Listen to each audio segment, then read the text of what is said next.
at this point, I'm hoping that you guys have your idea for your pattern that you will be making for your paper design collage tile. And remember, I started with my initials. I have a K, an E, and a W, and it doesn't really matter what I write them as. I can write them cursive.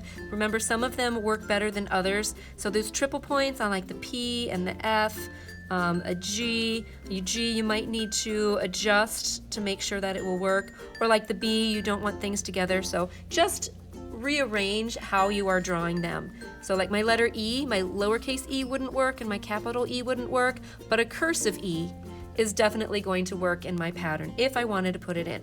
So after I've brainstormed several ideas, I've decided that I am going to use something very, very similar to this one right here, where I have my K and my W in my square.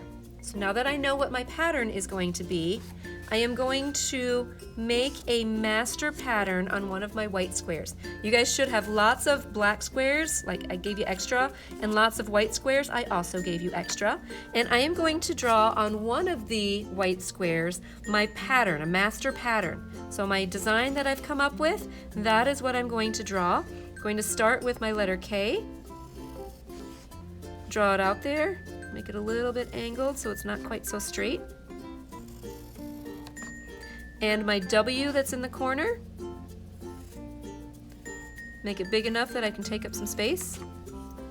So there is my pattern, my master pattern I'm going to be working with. Remember, simple is good. You don't want to have a bunch of itty bitty little tiny pieces.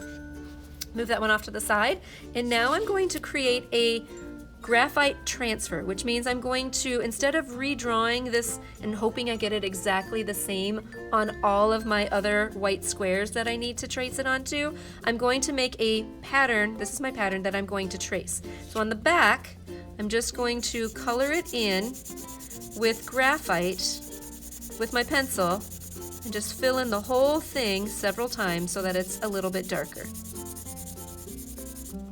And I'm making sure I also get the edges because my lines, my letters go all the way out to the edge. All right. So now I have my pattern that I'm going to be working with, and I'm going to transfer that onto these other white squares. I'm going to need to transfer it onto 8 of these white squares. So I have my pattern, and then I need 8 more that are exactly the same. But this one I'm going to leave alone. I'm not ever going to destroy it, just so I know that I can always go back and make another one if I need to. So I've laid my square, my pattern, on top of the white square, so the graphite side is down. Whoops, it won't come apart. Graphite side is down, directly on top of that white piece of paper, and then I just trace over it. You can put a little bit of extra pressure on it if you want. And what happens is that that pencil that is on the back is going to transfer and create a graphite transfer. And it's very light and ghost-like, and that's fine. Keep it like that. You don't want to trace over it again because when I go to cut, then I don't want pencil lines on the edges. So I'll put that off to the side, and I will continue to trace the rest of them. You don't need to recolor the back at all. You can just simply transfer again, and it will work just fine. If, however, you find that it's not transferring like you would want it to anymore, then by all means, feel free to add a little bit more graphite on the back.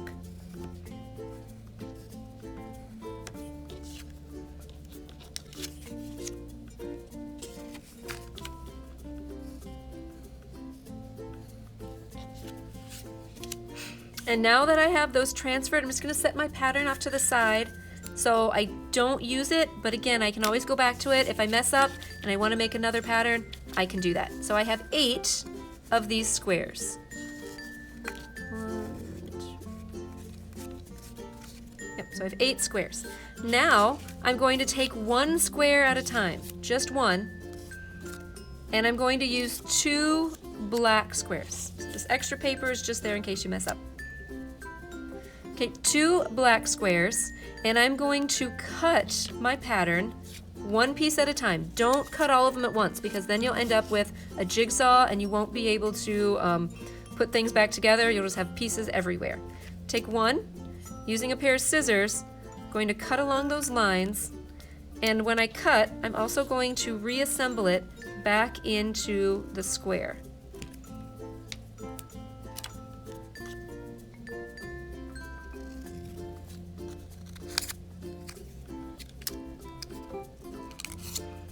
Putting it back into the square is really important because like this little piece could get flipped over and then it doesn't fit this quite the same way. So make sure that you reassemble it so that it's in the right order.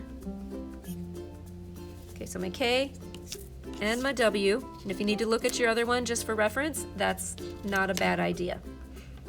So now I'm going to make two different black squares with the one white square. I'm going to make a positive and a negative. So what that means is that I'm going to alternate my pieces on the two different squares. I'm going to take this corner piece and then I will use my glue stick, put the glue on the back, glue it onto this black square in the corner. So if I could put this piece on top of it, it's in the same spot. These two pieces are going to go on the next one. I don't want it next to it because then I have white next to white. So I'm going to take those two pieces and glue them on the next square, or the other square. So now I have a white corner and a black corner. Then this piece will go back to the first one that I did. Again, just make sure you're gluing them down. And then that last piece over here.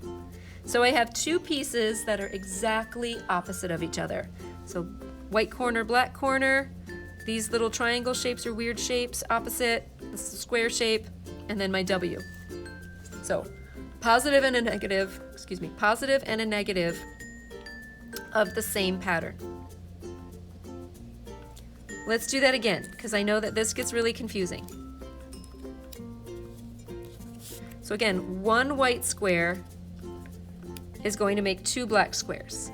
And when you cut it, make sure that you're reassembling it back into the square so that you know everything is the right side and the right order. If you just kind of randomly scatter them all over the place, then you have a puzzle to put back together and it makes it harder. So this corner will go on to one. The pieces next to it that would touch it go onto the other square. So one white square makes two black squares. You're going to need a total of 16 black squares and 8 white. So you'll make a total of 16 tiles. And that one goes over here. And then this one back for here.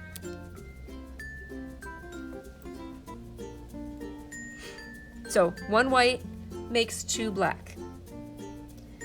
And that is how you glue together your tiles and your squares. Again, remember, use that glue stick that I included. Just glue onto the back, stick them down. Watch out for sticky fingers because you don't want to get glue all over everything. So try the best you can to be as neat and clean craftsmanship as possible. And then you'll do that for every single one of the squares. Just do one at a time so you're not having a big giant mess of things all over the place. Good luck!